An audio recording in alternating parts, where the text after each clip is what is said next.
Lucas 24, Lucas 24, 13.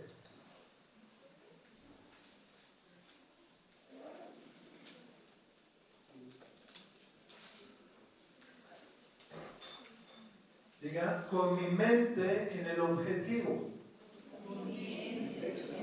Con mi mente en el objetivo. ¿Cuál es el objetivo? ¿Sabes cuál es el objetivo? La salvación. No hay algo más importante que la salvación, ¿verdad? Entonces me dirán, ¿qué es más importante que la salvación? Cristo Jesús. Ese es nuestro objetivo, ¿cierto? Por Él es que tenemos salvación eterna. Sin Él no tendríamos nada. Dios es un Dios personal.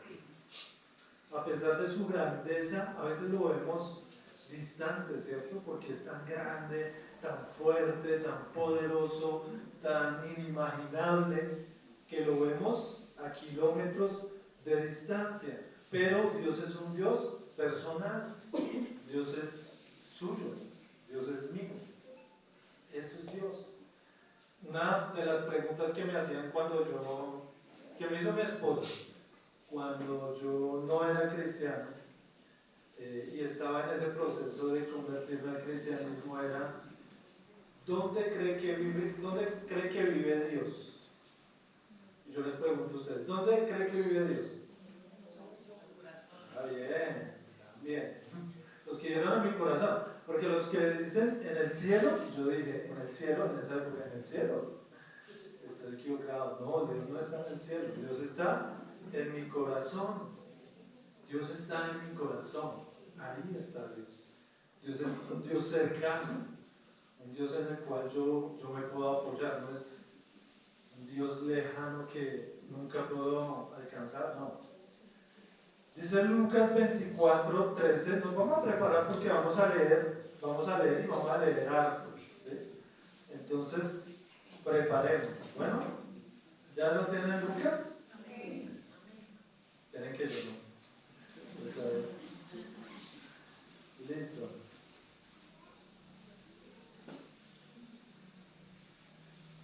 Dice Lucas, esa palabra me fascina a mí, porque un día yo estaba viendo un programa de televisión y aparecieron unos muñequitos, esos muñequitos en plastilina, no sé cómo se llaman, cloth caption, eso tiene un nombre específico, pero que son en plastilina, y narraban la historia del camino hacia Emmaús. Y yo me quedé mirándolo y lo miré con atención y me pareció muy bonita esa historia porque hasta ahí yo no lo había entendido bien. Dice, el camino a Emaús. Y he aquí, dos de ellos iban el mismo día a una aldea llamada Emaús, que estaba a 60 estadios de Jerusalén. 60 estadios es más o menos 12 kilómetros, más o menos. E iban hablando entre sí de todas aquellas cosas que habían acontecido. Sucedió que mientras hablaban y discutían entre sí, Jesús mismo se acercó y caminaba con ellos. Mas los ojos de ellos estaban velados para que no le conociesen. Jesús había muerto. Jesús había muerto y los discípulos estaban un tanto decepcionados, ¿no? Estaban discutiendo, miraban qué había pasado, porque ellos tenían una gran esperanza en este hombre, pero había muerto. Eso fue el viernes, cuando lo arrestaron, lo cogieron y lo crucificaron, ¿sí? Pero estos discípulos estaban decepcionados. La mayoría de las veces cuando nosotros tenemos problemas o dificultades en nuestra vida, tenemos tristezas, tenemos amarguras, tenemos dificultades. Y esto hace que nuestra vista empiece a fallar, ¿cierto? No podemos ver. Aquí dice la palabra que ellos estaban con sus ojos velados. No podían ver claramente por todo lo que había acontecido. Imagínense, no sé si de pronto ustedes han estado en la muerte, bueno, cuando fallece algún amigo, algún familiar, alguien, una persona cercana, uno no ve con claridad, el futuro le parece como incierto, ¿verdad? No sé si ustedes han estado en ese papel, en esos zapatos. A nosotros, en una ocasión, nos falleció un pastor, nuestro pastor, pero más que pastor era nuestro amigo, se llamaba Edwin Antonio, y él falleció muy joven. Él tenía más o menos como unos 46 años, y él murió de COVID. En toda la iglesia, el único que falleció fue él. Y había un hermanito que se llamaba el hermano Ángel, que era viejito, pero viejito, tiene como 96 años, los de Puerto, ¿cierto? Y él todavía está vivo, y él tuvo COVID también, y él estuvo en la UCI, y estuvo entubado, y ese viejito se salvó. O sea, la verdad yo decía, no, ese viejito ya no da para más. Y se salvó, pero el pastor joven de 40 años falleció. Y de toda la iglesia, una iglesia más o menos de 450 miembros más o menos, el único que falleció, el pastor. Y era nuestro amigo, y yo me acuerdo esa vez cuando a mí me dan la noticia de que murió, porque fue muy repentino. O sea, toda la iglesia se enteró de un momento a otro porque fue muy repentino, y todos nos mirábamos, y yo iba conduciendo el carro, que le estaba dejando un regalo a una sobrina. Yo iba conduciendo el carro y yo no lo podía creer, yo le pegaba al volante y le decía al Señor, ¿por qué? No se ve un propósito claro, no se ve algo bueno de eso. Yo decía, ¿por qué? ¿Por qué? Y mientras llegaba a donde estaban toda la iglesia, todos mis amigos, nos preguntábamos los unos a los otros, ¿por qué había pasado eso? Y yo dije, ¿será que no lo cuidamos bien? ¿Será que no oramos lo suficiente? ¿Será que, bueno, uno puede argumentar muchas cosas, pero al final la decisión la tomó el Señor, y el Señor se lo dio, ¿sí? Y en este momento los discípulos estaban, así como les comentaba, así desconcertados, y estaban aturdidos. Hermano, muchas veces usted va a estar con la vista nublada. No sé si usted no está en estos momentos. No sé si su vida se ha oscurecido, si usted no puede ver con claridad. Pero es una etapa normal que vivimos todos los seres humanos. Que en la angustia, en la dificultad, en los problemas, nuestra vista empieza a perder su claridad. Nosotros empezamos a ver menos, y mucho menos los que tenemos gafas, ¿cierto? Empezamos como a ver todo oscuro, todo borroso, borroso. Es importante que mantengamos nuestra vista en el Señor. Los discípulos no lo podían ver y estaba Jesús caminando al lado de ellos, y ellos tenían los ojos vendados. 12 kilómetros caminando con una persona y no saber quién es porque está totalmente ciego, ¿no? Sigamos. Y les dijo, Jesús les dijo, ¿qué prácticas son estas que tenéis entre vosotros mientras caminan? ¿Y por qué estáis tristes? Respondiendo uno de ellos, que se llamaba Cleofas, le dijo, ¿eres tú el único forastero de Jerusalén que no ha sabido las cosas que en ella han acontecido en estos días? Entonces él les dijo, ¿qué cosas? Ellos le dijeron, de Jesús Nazareno, que fue varón profeta, poderoso en obra y en palabra delante de Dios y de todo el pueblo, y cómo le entregaron los principales sacerdotes y nuestros gobernantes a sentencia de muerte y le crucificaron. Jesús siempre inicia una conversación con nosotros. Muchas veces creemos que estamos solos, ¿verdad? Cuando hay angustia, cuando hay dificultad, cuando hay problemas, a veces le decimos al Señor: Señor, ¿por qué me has abandonado? ¿Por qué no estás conmigo? Ellos se sentían así, ellos se sentían solos. Pero Jesús siempre, hermano, Jesús siempre va a estar con usted. Él prometió que Él estaría con nosotros hasta el final de los tiempos. Amén. ¿Qué crees? Amén. Qué bendición. A mí siempre que yo escucho ese versículo, está en Mateo, creo que 28, 19, versículo.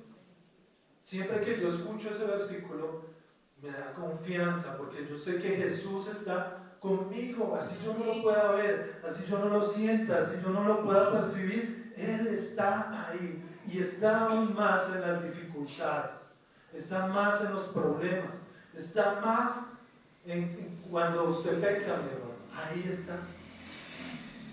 A veces creemos que no, pero Él está ahí.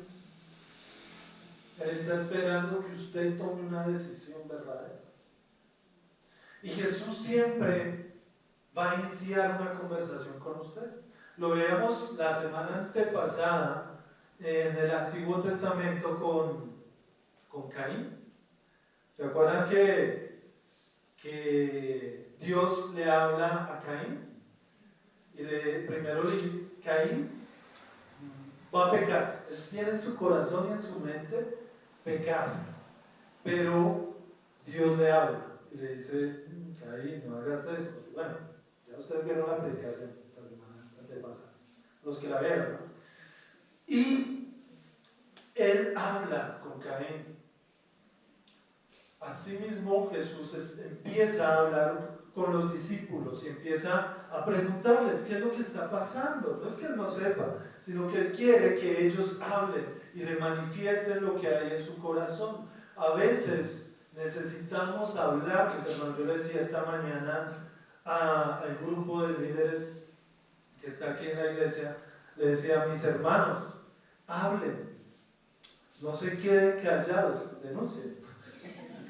Porque a veces nos quedamos callados y tenemos cargas, tenemos dificultades, nos ahogamos en un vaso de agua cuando la solución está cercana.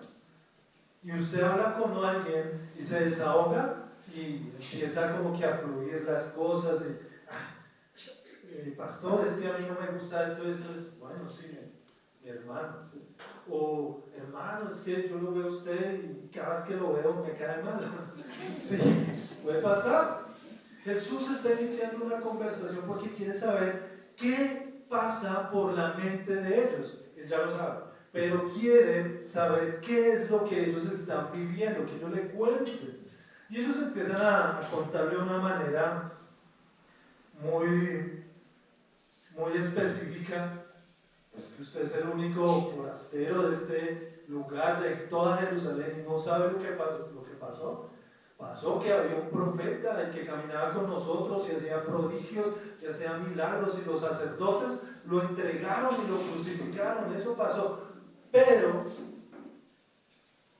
Jesús les dice, y ahí es donde Jesús empieza a hablar con ellos y empieza a darles ánimos. Hay un nombre que es Cleofas. Cleofas es un discípulo. ¿Ustedes saben quién es Cleofas? ¿No? Pues un discípulo, sí. Pero ¿saben quién era? No, ese era Cefas.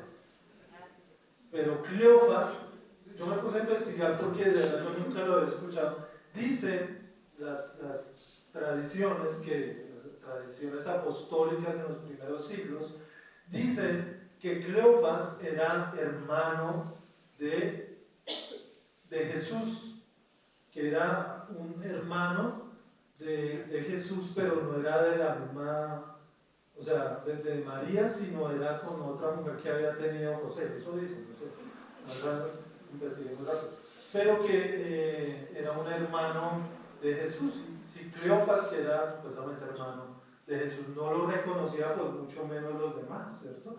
Y Jesús empieza diciéndoles, empieza a hablar con ellos y empieza a decirles, continuamos, pero bueno, continuamos ahí en el 21, pero nosotros esperábamos que Él era el que había de redimir a Israel. Y ahora, además de todo esto, hoy es el tercer día que ha acontecido. Aunque también nos han asombrado unas mujeres, que entre nosotros, las que antes del día fueron al sepulcro, entre nosotros, las que antes del día fueron al sepulcro. Y como no hallaron su cuerpo, vinieron diciendo que también habían visto visión de ángeles, quienes dijeron que Él vive. Y fueron algunos de los nuestros al sepulcro y hallaron así como las mujeres habían dicho, pero a Él no lo vieron. Entonces Él les dijo, ¿quién? Jesús, oh insensatos y tardos de corazón, para creer en todo lo que los profetas han dicho. ¿No era necesario que el Cristo padeciera estas cosas y que entraran en su gloria? Y comenzando desde Moisés y siguiendo por todos los profetas, les declaraba en todas las escrituras lo que decían de él. Habían unas expectativas en los discípulos. Ellos esperaban algo, ¿cierto? Ellos querían una cosa, pero cuando vieron otra totalmente diferente, ¿qué hicieron? Pues se amargaron, se achantaron, se entristecieron, empezaron a sentir todas esas cosas humanas que cualquiera de nosotros empieza a sentir, ¿cierto? Nosotros siempre tenemos expectativas sobre las personas, sobre mis hermanos, sobre mis padres, sobre las personas que queremos. Siempre tenemos una expectativa, pero otra cosa es la realidad, ¿cierto? Podemos ver, como dice ese meme, expectativa versus realidad. ¿Sí? Una cosa es lo que yo me imagino y que vamos a lograr y que vamos a hacer y derrumbar, y otra cosa es lo que en verdad va a suceder. ¿Sí? Pero esas expectativas eran altas en los discípulos, pero eran totalmente diferentes a las que Jesús y Dios tenían planeado, ¿cierto? Ellos pensaban que el Dios, el Jesús o el Mesías de Israel iba a llegar e iba a destrozar al imperio romano, que eso iba a formar un ejército, y eso con caballos, eso iban a acabar a todo el imperio romano, ¿cierto? Pero se dan cuenta que los romanos matan a Jesús. Y como ellos creían que Jesús era el Mesías, estaban decepcionados. ¿Cuántos de nosotros no nos hemos decepcionado de una persona? ¿Cuántos de nosotros no nos hemos decepcionado de un pastor? ¿Cuántos de nosotros no nos hemos decepcionado de nuestros padres? Porque cuando uno es niño, ¿no le pasa cuando uno es niño? Ve a los padres poderosos y eso hacen cosas, pero uno va creciendo y ya no los ve tan poderosos. Ya empieza a contradecirlos y empieza a decirles, no papá, pues usted no tiene la razón. Empieza a alegar por todo con sus padres. Cuando en realidad sus padres hicieron todo lo posible por sacarlos adelante. Pero una cosa son las expectativas que yo tenga sobre algo y otra cosa es la realidad. Y es mejor dejarle la realidad a Dios y que nuestras expectativas sean las mismas que el Señor. Porque a veces nos angustiamos, nos entristecemos, sufrimos por eso, porque creamos muchas expectativas que no van a ser realidad. Nos ponemos a ser, como dice la canción, pajaritos en el aire, y la realidad es totalmente diferente. Entonces, ¿qué tenemos que hacer? ¿Qué tendríamos que hacer? Guiarnos por el Señor. Él es el que pone las expectativas, es el que traza los planes, es el que guía nuestros caminos, es el que endereza nuestras veredas. Dice la palabra, el hombre hace sus planes, pero el Señor endereza sus veredas. ¿Sí?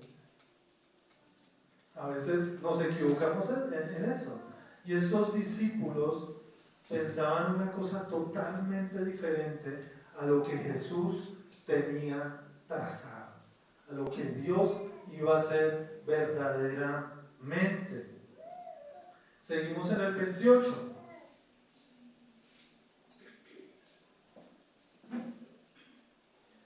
Llegaron a la aldea a donde iban. Y él hizo como que iba más lejos. Mas ellos le obligaron a quedarse, diciendo, quédate con nosotros, porque se hace tarde y el día ya ha declinado.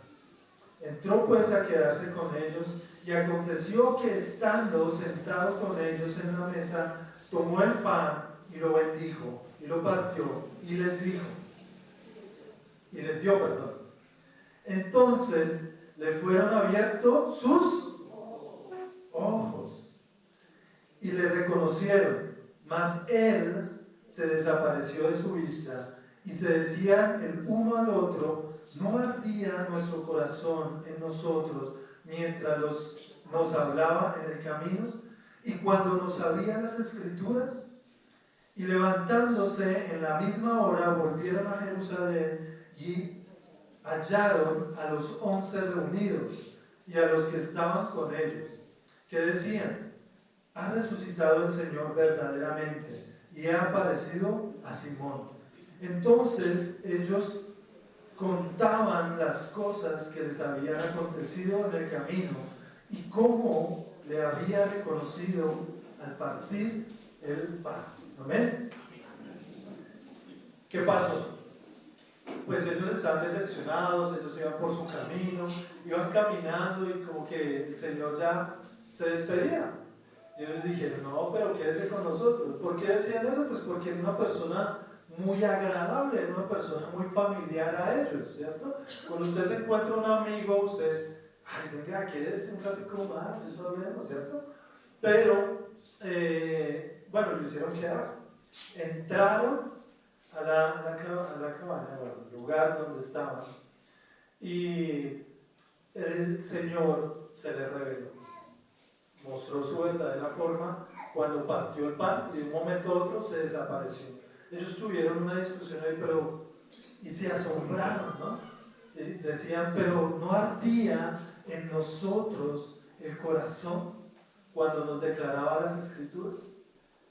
¿No nos emocionábamos cuando Él estaba ahí con nosotros en ese momento? Y no lo habían podido ver, sino hasta el final cuando Él se les reveló. Jesús es así, mi hermano. Jesús en todo momento nos trata de dar ánimo, de encender nuestros corazones, ¿verdad? Pero a veces nosotros con esa amargura, con esa tristeza, no podemos verlo. El Señor cambia nuestras vidas y por eso debemos tener nuestra mente en el objetivo. No perder de vista la meta que tenemos, que esa meta es Jesús, es nuestro Señor. El día de hoy celebramos un momento especial para toda la iglesia, es la resurrección del Señor. Se apareció a todos los discípulos, se apareció a cada uno de ellos y les mostraba y les decía las cosas que habían por venir. Pero a veces nosotros en esta época actuamos como si el Señor nunca hubiera aparecido, ¿verdad? Como si el Señor estuviera muerto, como si el Señor fuera un mito o un cuento. Actuamos así, porque para nosotros este día debería ser especial, debería ser un momento de gozo, de alegría, porque el Señor vino a nuestras vidas, cambió, el Señor me redimió. Mire, mi hermano, desde que yo entré a los caminos del Señor, no me he sentido tan bien como el resto de los 25 años que pasé sin Él. Yo era una persona triste, yo era una persona amargada, yo era una persona que casi no hablaba, que me la pasaba tomando, que me la pasaba en cantinas. Y cuando llegué a los caminos del Señor, el Señor me cambió. Y yo por eso sé que mi familia puede cambiar. Porque si me cambió a mí, ¿cómo no va a cambiar a otro? Si pudo conmigo, ¿cómo no va a poder con otro? Si pudo con mi pecado, ¿cómo no va a poder con el pecado de otro? ¿Cierto? Pero actuamos como que eso ya pasó, como que eso fue hace 2025 años. ¿Cierto? Actuamos así y no predicamos al Señor. Mire, estos hermanos salieron de Maús a Jerusalén corriendo y en menos de una hora llegaron. 12 kilómetros, imagínense. 12 kilómetros corriendo, me imagino. Yo no sé si cogieron un caballo, cómo se fueron, pero de una se fueron. Corriendo a verse con los otros discípulos, para contarles la maravilla que habían visto, para contarles que el Señor había resucitado verdaderamente. Y cuando se los encontraron, ¿qué vieron? Que los otros estaban en las mismas, estaban contando que se le había aparecido a Simón y que se le había aparecido a yo no sé quién, y así estaban alegres, estaban gozosos, ¿cierto? Y a veces llegamos aquí a la iglesia y llegamos así. Ahora no, y nos sentamos. ¿Cuál es nuestra visión? ¿Cuál es nuestra vista? ¿Cuál es nuestra meta? ¿En dónde está nuestra meta? El jueves tuvimos un evento acá que era una película. Los que estaban viendo la película, era una película cristiana. Los que estaban viendo la película me decían, uy, nosotros pensábamos que al final de la película todos iban a morir, porque eso, accidente y accidente. Pero al final de la película, pues no todos murieron dos, tres. Bueno, uno resucitó. La película es buena, se llama El Poder de la Cruz. Y resucitó uno y vivieron dos. Murieron dos. Pero ellos me decían que como que había una incertidumbre en el momento de que estaban viendo la película. Y así parecemos nosotros, ¿sí? A veces como que hay una incertidumbre en nuestras vidas, como que no me va a salir esto bien, como que las cosas van de mal en peor. Pero al final, si usted deja sus cargas, sus problemas, sus preocupaciones en el Señor, hay dos opciones: que les salgan bien o que usted esté feliz en el paraíso. Eso les decía a los que vieron la película. Los dos que murieron en el Señor y murieron contentos porque estaban en el Señor, ¿cierto? Esa es nuestra esperanza. Nuestra esperanza es que el Señor resucitó, mi hermano. Esa es nuestra esperanza. Y también quería darles un ejemplo, una ilustración de una persona que me sorprendió. A mí me sorprendió para bien porque pocas veces se ve eso. Y es que ese día había unos líderes aquí ayudándonos, sirviéndonos y eso, pero había una líder que no había llegado y yo decía, ¿y dónde estará? Le voy a decir porque ya me dio permiso que llegue. Camila no había llegado y nada que llegara Camila. Y pues nos habían contado que ella iba a ciclorruta y se devolvía. Y venía a colaborarnos, a ayudarnos. Y yo, Camila, ¿por qué no habrá llegado? Y cuando llegó, estaba así toda contenta, ustedes la hubieran visto con un gesto todo contenta. Así. Y yo digo, hola, ¿cómo estás? Y me saludo. Y ella me dice, no, pasa, es que no pude llegar temprano porque imagínense que me fui ¿hasta dónde fue que fue? ¿Hasta dónde? Verjón. ¿Hasta el Verjón? Bueno, solo ella sabe dónde queda. Se fue hasta allá en Cicla, eran 26 kilómetros. 11. Eran 11 kilómetros, casi los de los discípulos. Y se fue en Cicla Y en una de esas iba emocionada, me imagino, yo me la imaginaba, iba emocionada y ¡pum! Se cayó. Se pegó un totazo en la rodilla. Pero con una sonrisa de oreja a oreja me mostró, dijo, mire lo que me hizo. Claro, y eso casi no podía andar, pero estaba acá. Y me dio alegría porque pocas personas hacen eso. Después de un totazo, de haberse ido por allá en el Vergón, en cicla, de un totazo y se raspó toda la rodilla, se volvió a dar. Vino acá porque ella tenía un compromiso, tenía algo en su mente, tenía una meta y no la perdió de vista. Yo creo que cuando ella salió por la mañana, ella nunca dijo, uy, me voy a dar un totazo. Ella no pensó en el totazo.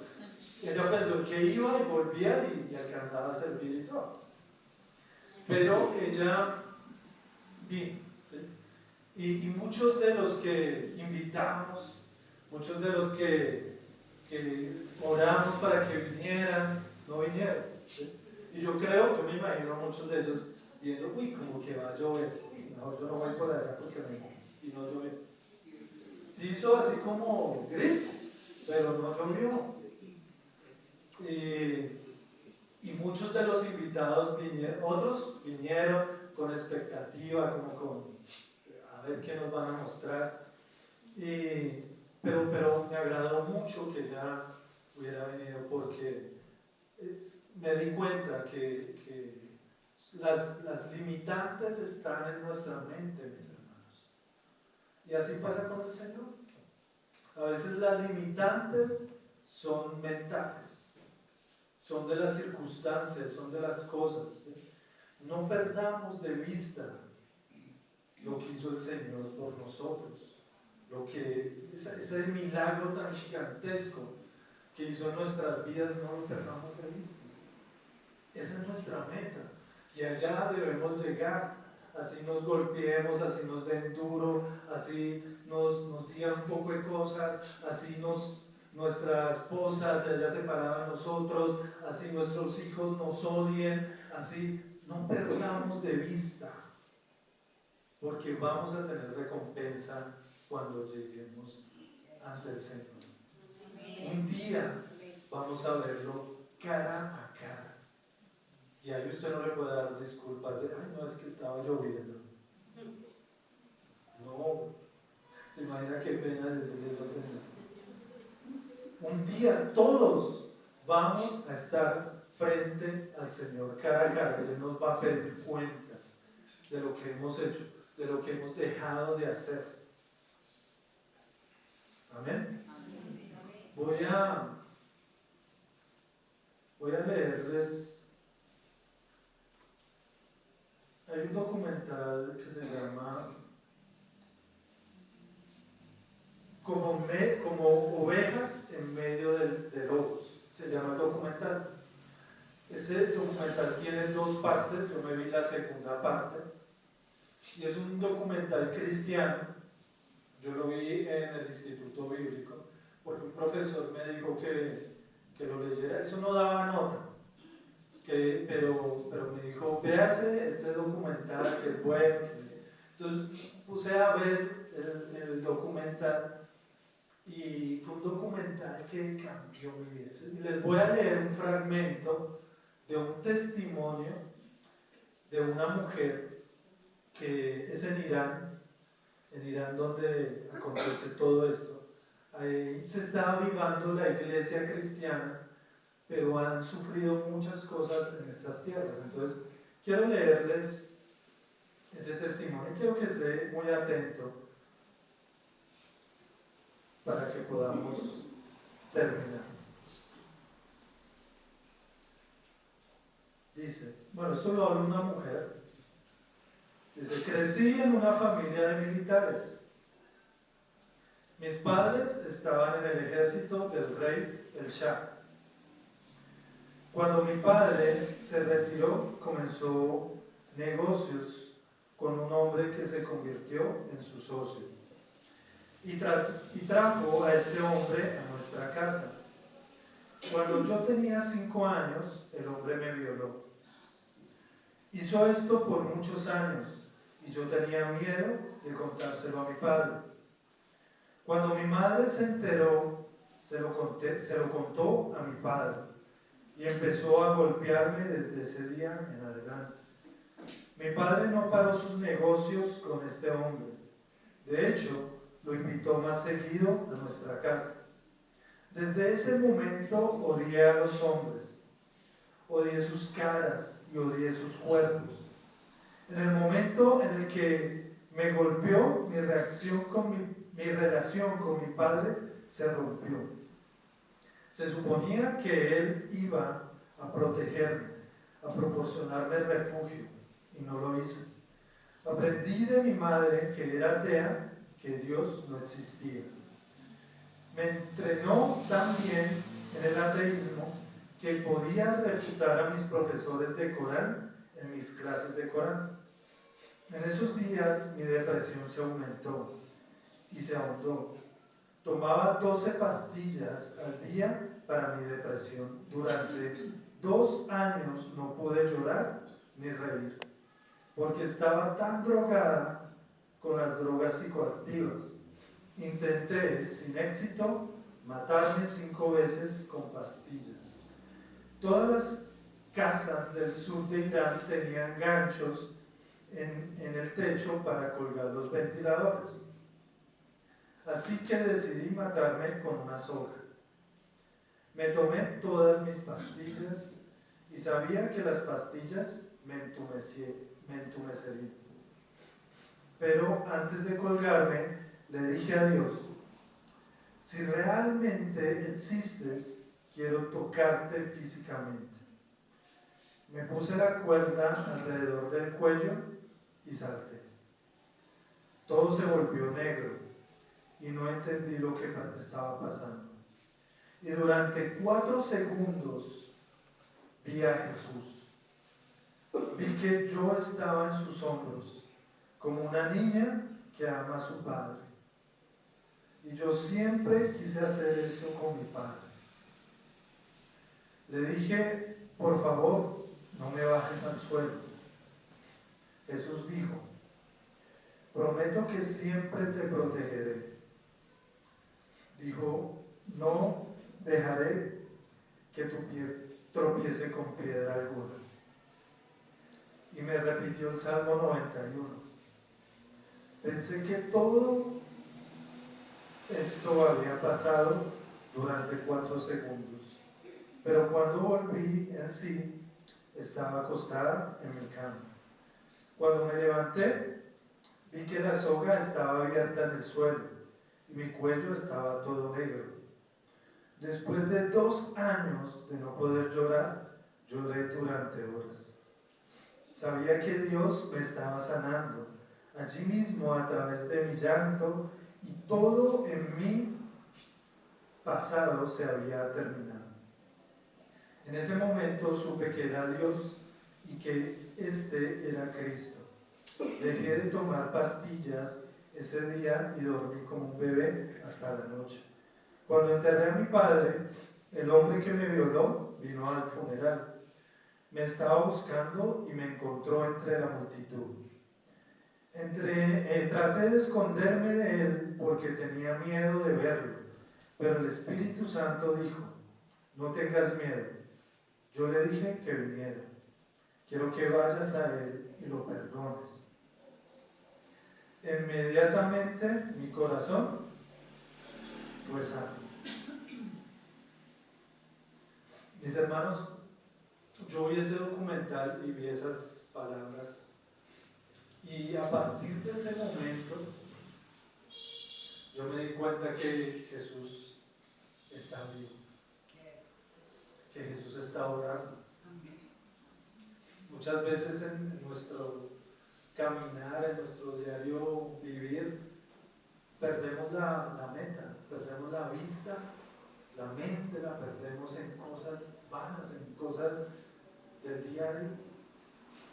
Pero cuando en verdad vemos que Dios está orando, que Dios está haciendo la obra que nosotros deberíamos estar haciendo, yo dije: no, yo no puedo seguir así. yo tengo que hacer algo.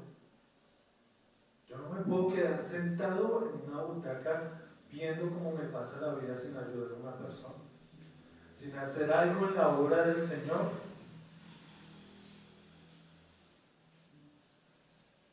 Yo a partir de ese momento empecé a cambiar mi vida verdaderamente. Y no fue que de un día para otro yo cambiara. El proceso duró años, pero el proceso dio un fruto. Y el fruto es que yo esté hoy parado aquí predicándoles del Señor, hablándoles de un Dios vivo. No es un Dios muerto como el que cargan, como el que hemos visto en programas en el Caracol, en los noticieros, un Dios muerto que cargan ahí en estatuas. No, nuestro Dios está vivo. Amén. Dar un aplauso al Señor. Nuestro Dios está vivo y está orando. Ahorita hay una obra en Irán. Esa obra está creciendo. A ellos les toca esconderse porque en Irán el que sepa que es cristiano lo matan. No es como acá que nosotros podemos predicar pagados de la risa. Allá les toca esconderse. Y en este documental yo pude ver hombres y mujeres arriesgando su vida por el Evangelio, mujeres que decían que la mayoría de los grupos que han crecido es por las mujeres, porque a las mujeres sí se les puede acercar y uno hablarles, porque son tratadas como personas de última categoría. Entonces a ellas las tratan como un perro. Entonces los extranjeros que van, pues pueden hablarles y ellas se sienten muy cobijadas por las personas que van y les predican del Señor y hay cambios. Esa mujer cambió cuando sintió verdaderamente a Jesús que la cargó en sus hombros. A mí esa imagen me parece tan bonita, de que una persona abandonada por su Padre, Jesús, la haya recogido con todo. Y ella está haciendo la obra allá en Irán. Y es necesario que nosotros empecemos a levantarnos, iglesia. No podemos ser cristianos de domingo. Hay cosas que hacer, hay personas que llamar, hay personas que atender, hay personas con las cuales debemos hablar, sanar, orar por ellas, fortalecerlas para que cambien sus vidas. Porque ese Dios que murió en una cruz y resucitó está en nosotros y está caminando, y ese es mi objetivo y no lo voy a perder de vista, y no quiero que usted lo pierda de vista por sus problemas, por sus dificultades, por sus temores, por sus miedos. Tiene que decirle a eso que lo está atormentando: no más, mi Dios resucitó, mi Dios está vivo y voy a vivir para Él. Tiene que decirle, mi hermano. Tenemos que vivir para Él, tenemos que hacer cosas para Él. Eso es el Evangelio, eso y nada más. No es venir, no es leer, no es ser juicioso, no, todo eso lo está entrenando el Señor. El Señor lo está entrenando en oración, lo está entrenando en la lectura de la palabra, lo está entrenando en obediencia con sus líderes, con sus autoridades. Pero al final, eso tiene que dar un fruto. Porque sin fruto, que dice en Juan 15, los van a echar al fuego. El que no dé fruto, al fuego. Eso va a dar fruto, mi hermano. No puedo quedarme pensando en mis glorias pasadas, como decía mi esposita hace 8 días. Que nos quedamos en las glorias pasadas y que yo hice, y que yo restauré, y que yo hice. No, y ahora ¿qué estamos haciendo? ¿Qué estamos haciendo ahora? En Irán se están arriesgando el pellejo. Y nosotros, ¿qué estamos haciendo en Colombia? Donde es más fácil, donde el 70, yo diría casi que el 80% de la población ya ha escuchado a Jesús. por lo menos una vez en su vida. Es mucho más fácil. Allá creen en Alá. Y allá sí hablar de Jesús es diferente, es otro precio. Hoy celebramos un Jesús vivo, un Jesús resucitado, que caminó con los discípulos, que caminó con ellos cuando resucitó, que habló y les dijo, le dijo a Tomás, mete las manos aquí en mis llagas, a ver si no es verdad. Pero a veces se nos vuelve fantasía, se nos vuelve un mito, una leyenda. Y no es una leyenda, no es un mito, esta mujer lo vio. Y yo, como le digo a los jóvenes, rete a Dios, dígale a Dios, yo quiero verte, yo quiero. Y Él va a hacer algo. Él no es un Dios que se queda callado. Él no es un Dios que le da vergüenza hablarle o le da vergüenza no presentarse. No, Él se presenta. A mí me gusta ese Dios. Un Dios vivo que me responde, que me habla, que quiere hablar conmigo, que se acerca, que me toca, que me transforma, que me cambia. Ese es mi Dios. Y ese es el Dios el cual debemos celebrar en este día. Pongámonos sobre nuestros pies, mis hermanos.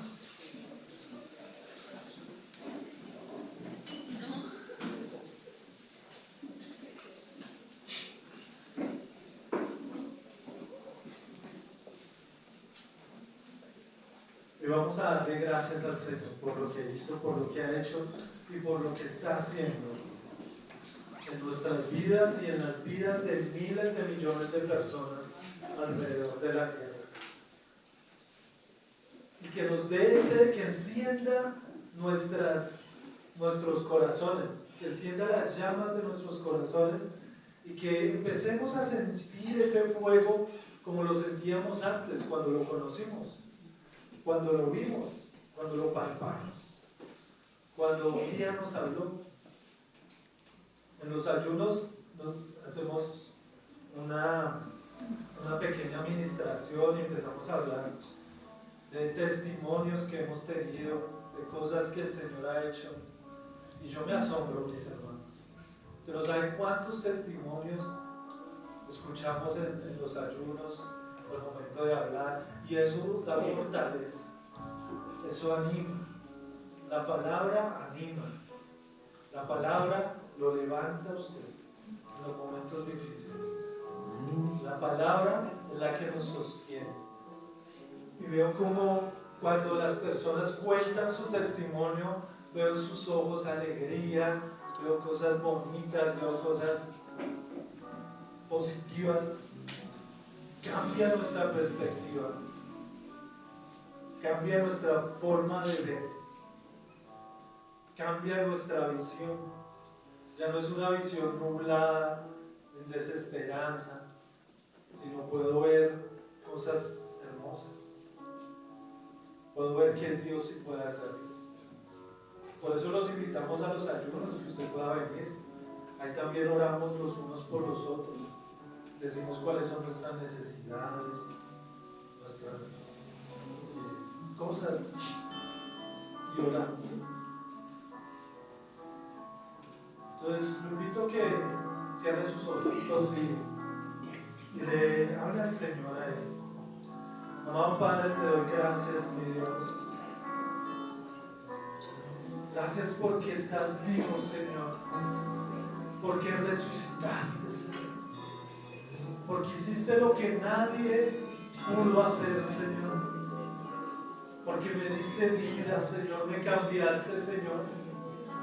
Cambiaste mi forma de hablar, Señor. Cambiaste mi forma de vestir, Señor. Cambiaste mi forma de caminar, Señor. Y me diriges, Señor, a una meta, Señor, a un objetivo, Señor. Ya he dejado de caminar con dudas y con incertidumbre por el camino de Maús, Señor. Y hoy quiero ir a Jerusalén, Señor.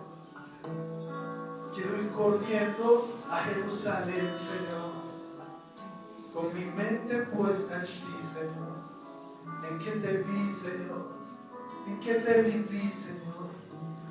allá voy, allá quiero ir, Señor.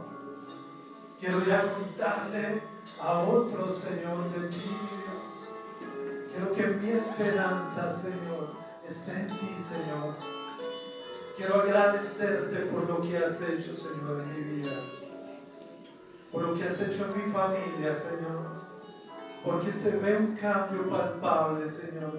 Tú eres el único que pudo lograr esto, Señor.